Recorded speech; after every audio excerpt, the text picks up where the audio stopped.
Hello everyone. आज हम बात करेंगे क्वाड्रेटिक इक्वेशंस के। हमने सोल्व करने के 3 मेथड पढ़े हैं। अब हम इन तीनों क्वेश्चनों को तीनों मेथड से निकालेंगे। जैसे हमारा पहला मेथड क्या था, फैक्टराइजेशन मेथड। दूसरा हमारा क्या था, क्वाड्रेटिक फार्मूला। और तीसरा हमारा क्या था, कंप्लीटिंग स्क्वायर वाला। और हमने ये भी सीखा था कि जो क्वाड्रेटिक फार्मूला हमारा बना है ना, वो कंप्लीटिंग द स्क्वायर मेथड से ही बना है। अब हम इन तीनों क्वेश्चनों को इन तीनों मेथड से निकालेंगे। देखिए, जैसे हम पहला क्वेश्चन निकालते हैं, देखिए जैसे हम पहला क्वेश्चन निकालते हैं, ये क्या है, 3x² minus 2x plus 1/3 equal to 0। अब देखिए हम पहले इसके फैक्टर बनाते हैं। इसमें a क्या है 3, b क्या है -2 और c क्या है 1/3। जैसे हम, ये होता है ना क्वाड्रेटिक इक्वेशन हमारी, ax² plus bx plus c equal to 0। हमारी क्वाड्रेटिक इक्वेशन ये होती है ना। तो a कितना 3, b कितना -2 और c कितना है 1/3। तो हम क्या करते थे, हम इसके टुकड़े फैक्टर बनाते थे ना। अब देखो हम इसके फैक्टर बनाते हैं। इसकी एडिशन कितनी होनी चाहिए -2 और मल्टीप्लीकेशन कितनी होनी चाहिए 3 × 1/3 1। तो हम क्या लिख देते हैं इसको, 3x² -x प्लस का 1/3 इक्वल टू 0। अब हमने क्या ले लिया, x कॉमन ले लिया, कितना बच गया 3x - 1। और यहाँ पर फिर हमने माइनस का 1/3 कॉमन ले लेंगे तो क्या बच गया यहाँ पर 3x। मल्टीप्लीकेशन कर दी तो -x हो गया ना, और इसको कॉमन ले लेंगे तो -1। ये हो गया ना हमारा 3x - 1 और x - 1/3 इक्वल टू 0। और जब फिर हम इसको आगे सोल्व करेंगे तो क्या आ गया, x इक्वल टू 1/3 और 1/3। यहाँ से भी इसको इक्वल 0 टेकेंगे तो कितना आएगा 1/3, और इसको भी 0 टेकेंगे तो कितना आएगा 1/3। ये हमारा क्वेश्चन हुआ फैक्टराइजेशन मेथड से। अब हम इसको निकालेंगे क्वाड्रेटिक फार्मूला से। देखिए क्वाड्रेटिक फार्मूला में क्या होगा, -b कितना हमारा 2 हो गया, प्लस -b² में कितना आ जाएगा 4, माइनस में 4ac कितना आ गया 4/2 है 6। तो हमारा ये कितना आ गया 2/6। यहाँ पर तो 0 हो गया, इससे भी क्या आ गया 1/3 और 1/3। ठीक है, तो हमारा क्या हुआ इस क्वेश्चन का आंसर 1/3 आ रहा है। हमारा ये फैक्टराइजेशन मेथड है, हमारा ये क्वाड्रेटिक फार्मूला है। अब हम कंप्लीटिंग द स्क्वायर मेथड से निकालते हैं इस क्वेश्चन को। जैसे कंप्लीटिंग द स्क्वायर से हम निकालेंगे तो क्या होगा, 3 से हम इसको डिवाइड कर देंगे, ये कितना हो जाएगा x² - 2/3x और प्लस का 1/6 इक्वल टू 0। फिर हम क्या करेंगे, x² माइनस का 2/3x और इसको परली साइड लेके चलाएंगे माइनस का 1/6, और इसका हाफ कितना आ जाएगा 2/3 का, 2/3 का हाफ कितना हो जाएगा 1/2 से मल्टीप्लाई 1/3 का स्क्वायर ऐड कर देंगे दोनों साइड, 1/3 का स्क्वायर और प्लस का 1/3 का स्क्वायर। तो ये कितना हुआ, ये 1/3 है ना। तो ये क्या हुआ x - 1/3 का होल स्क्वायर हो गया, और यहाँ पर ये क्या हो गया माइनस का 1/6 प्लस 1/9। इसको एलसीएम लेंगे कितना आएगा 18। नहीं, यहाँ पर कितना था 1/3 था ना, तो 3 से हमने इसको डिवाइड किया था तो कितना आया था ये, यहाँ पर ये 9 हो गया ना, यहाँ पर कितना 9, तो यहाँ पर ये 9 है। तो ये क्या हो गया इक्वल टू 0 ही हो गया ना। तो ये कितना आ गया x इक्वल टू 1/3 और 1/3, राइट साइड हमारी 0 हो गई है। ठीक है, तो क्या हुआ कि हम इस क्वेश्चन को चाहे फैक्टर करके निकाल लें, या फिर हम क्वाड्रेटिक फार्मूला से निकाल लें, या फिर हम कंप्लीट द स्क्वायर मेथड से निकालें। आंसर तीनों में 1/3 1/3 1/3 आ रहा। 1/3 इसके क्या हो गए, रूट हो गए ना। हाँ, 1/3 इसका रूट हो गया ना। ठीक है, अब हम आगे निकालते हैं सेकंड क्वेश्चन को। देखना भाई,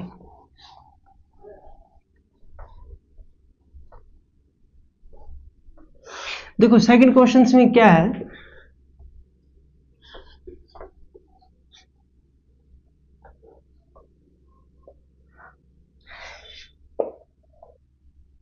देखो सेकंड क्वेश्चन में क्या है, 6x² minus x minus 2 equal to 0।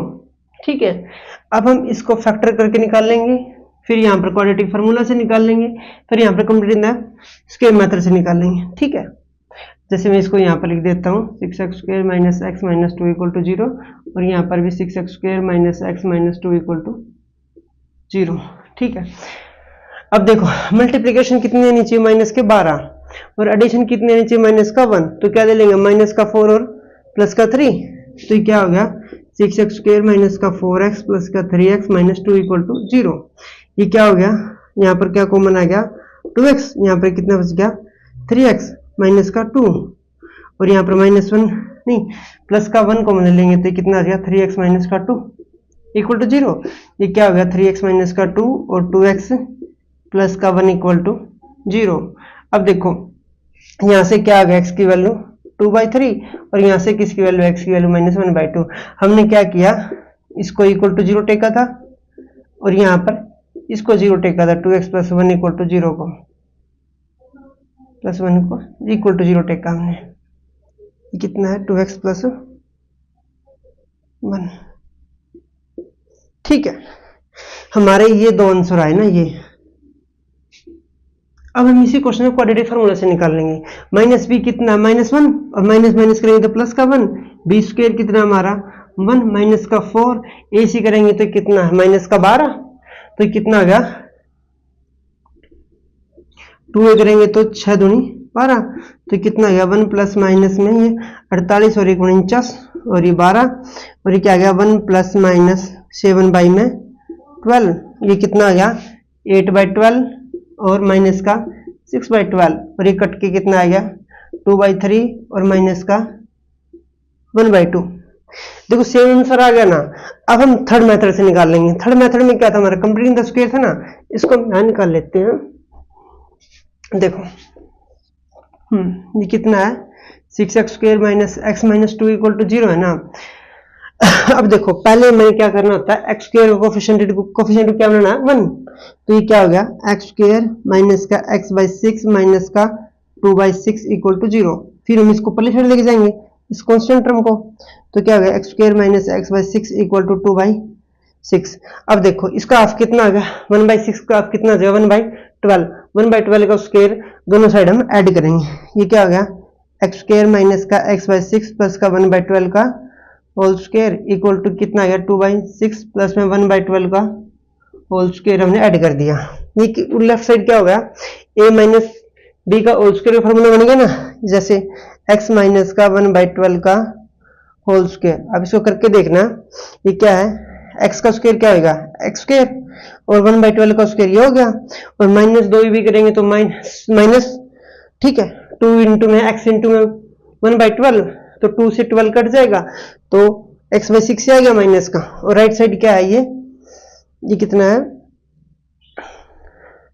इसे कितना आ गया, 2/6 प्लस में, इसको हम यहाँ लिख देते हैं, जैसे हम ये ऐड कर रहे हैं ना, 2/6 प्लस में, देखो हम इसके ऊपर यहाँ ऐड कर सोल्व करके दिखाते हैं आपको।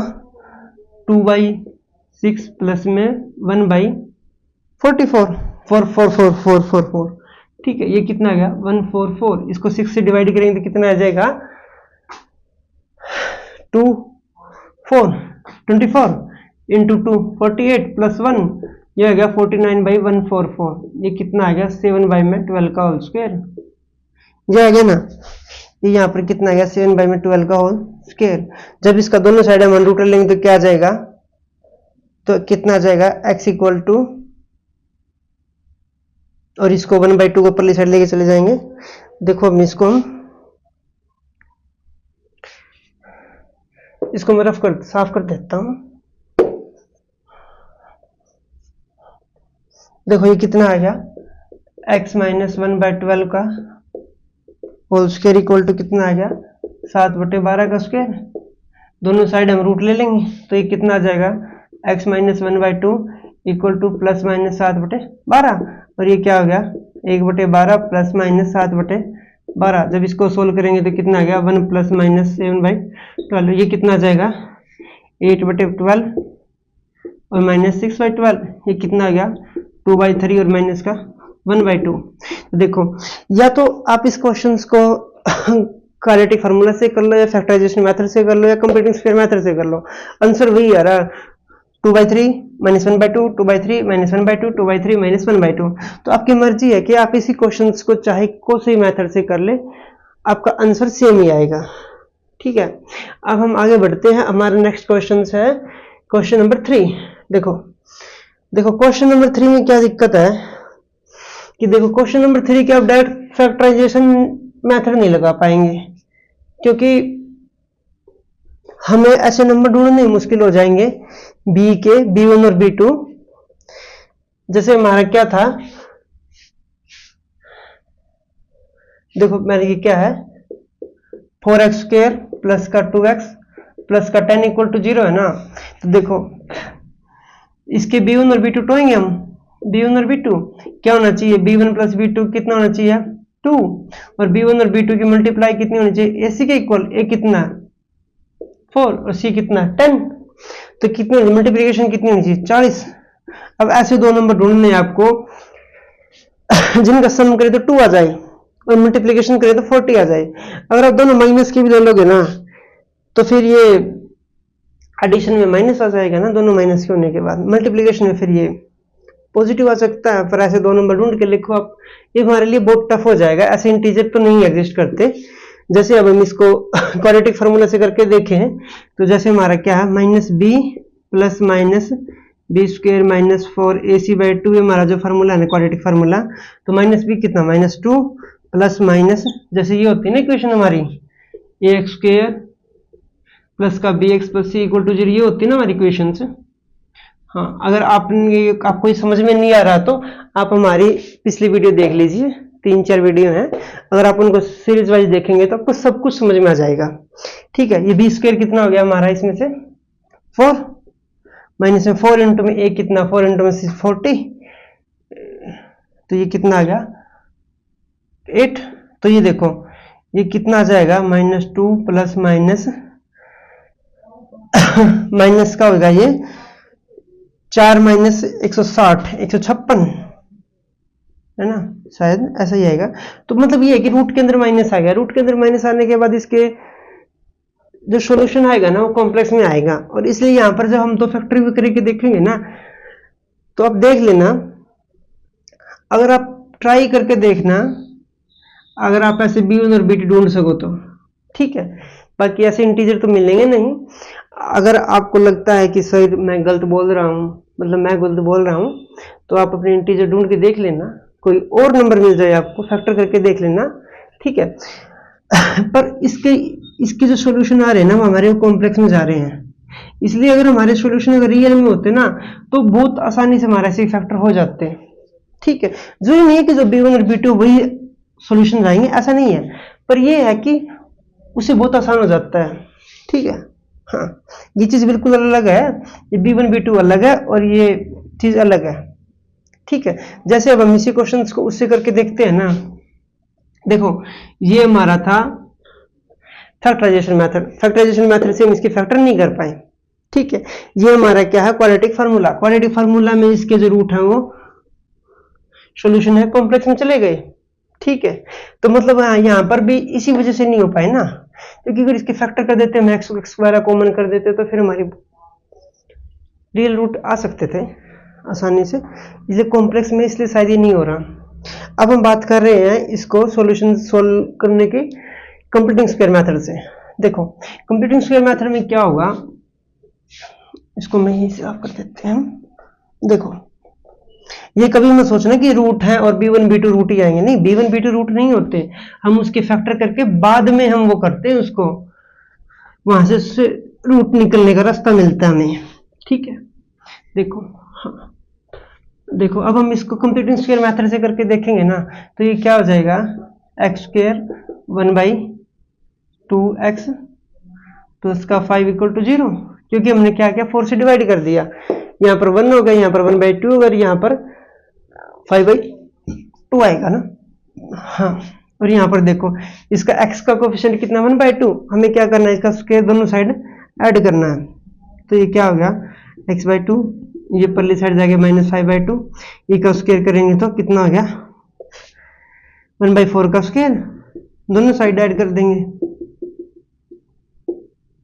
तो ये क्या होगा x प्लस का 1/4 का होल स्क्वायर, और यहाँ पर क्या होगा ये -5/2 प्लस में 1/16, तो ये कितना आ गया x प्लस का 1/4 का होल स्क्वायर इक्वल टू ये कितना आ गया, इसको ऐड करेंगे तो कितना आएगा 16, और ये कितना आ गया -40 और प्लस का 1, ये आएगा -39/16। अब देखो जब हम दोनों साइड रूट लेंगे ना, तो जब -39 का जब हमें रूट लेना पड़ेगा तो इसके जो सोल्यूशन है ना वो कॉम्प्लेक्स में चले जाएंगे। यही बात मैं आपको बोल रहा था कि इसके जो सोल्यूशन है ना वो कॉम्प्लेक्स नंबर आएगा। पर हम बात सारी रियल की कर रहे हैं। जैसे कॉम्प्लेक्स में क्या होता है, ये -1 का रूट वहां पर डिफाइन हो जाता है, इसको हम आइटा के से डिफाइन कर देते हैं, ठीक है। हाँ, इसके रूट कॉम्प्लेक्स में है इसलिए ये हम इसके नो रियल रूट लिख देंगे, ठीक है। हाँ, और इसी में क्या था क्वाड्रेटिक फार्मूला हम देखेंगे तो b² - 4ac < 0 आता ना, तो ये वहां से भी साफ साफ क्लियर था कि इसके नो रियल रूट हाँ थे, मतलब नो रियल, कोई रियल रूट नहीं था इसका, ठीक है।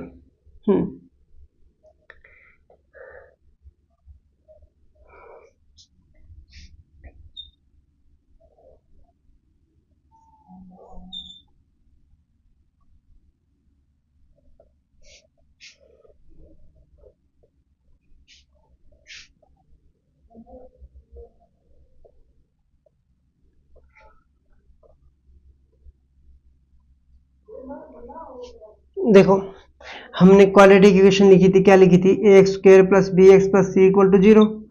फिर हमने फैक्टराइजेशन मेथड पढ़ा था, हमने क्या किया था, b के दो फैक्टर किए थे b1 और b2, ठीक है। b1 और b2 फैक्टर लेकर के हमने कॉमन लेके सॉल्यूशन किया था। दूसरे मेथड में हमने क्या किया था, क्वाड्रेटिक फार्मूला लगाया था -b + -b² - 4ac/2a। इसमें क्या होता है b² - 4ac अगर ग्रेटर देन 0 है तो क्या हो जाएगा, दो रियल रूट आ जाएंगे, और अगर ये इक्वल टू 0 है तो ये क्या हो जाएगा, दो सेम रियल रूट आ जाएंगे, उसमें अलग अलग आएंगे और इसमें सेम आ जाएंगे। और इसमें क्या होगा, इसमें x1 मान लीजिए x2 सॉल्यूशन है तो वे अलग अलग आएंगे और इसमें दोनों आ जाएंगे, और इसमें क्या हो जाएगा b² - 4ac में <0 में क्या आ जाएगा, नो रियल रूट हो जाएगा ना, ठीक है।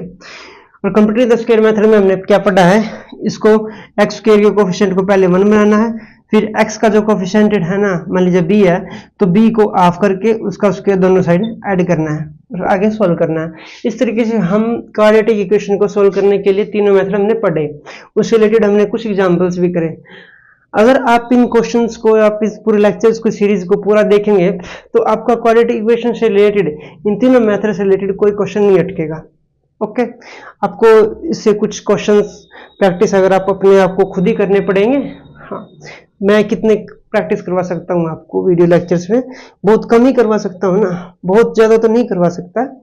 इसलिए अगर आपको ये टॉपिक पढ़ना है तो आप इस यहाँ से तीनों चारों लेक्चर हमारे आप देखिए, उसके बाद आप उससे रिलेटेड बहुत सारे क्वेश्चन कीजिए और आपका क्वाड्रेटिक इक्वेशन से रिलेटेड कोई क्वेश्चन नहीं अटकेगा, फुली गारंटी है। Thank you.